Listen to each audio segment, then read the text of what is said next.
Bugünə qədər Azərbaycan ərazisində hantavirus infeksiyasına şübhəli və ya təsdiqlənmiş yoluxma halları qeydə alınmayıb. Bu barədə Kanal 21-ə Səhiyyə Nazirliyi nəzdində fəaliyyət göstərən Xüsusi Təhlükəli İnfeksiyalara Nəzarət Mərkəzindən məlumat verilib.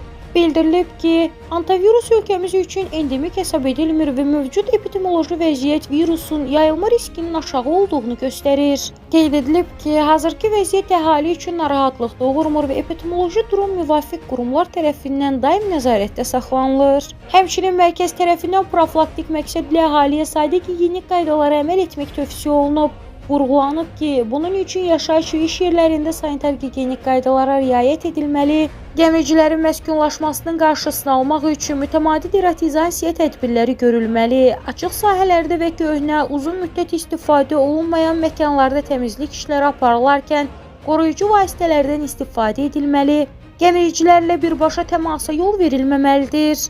Bildirilib ki, hantavirus əsasən siçan və digər gəmiricilərin sidiyi, nəcisi və tüpürücüyü ilə təmas zamanı yoluxa bilər. Bu səbəbdən risk daha çox gəmiricilərlə sıx təmas olan yerlərdə mövcuddur.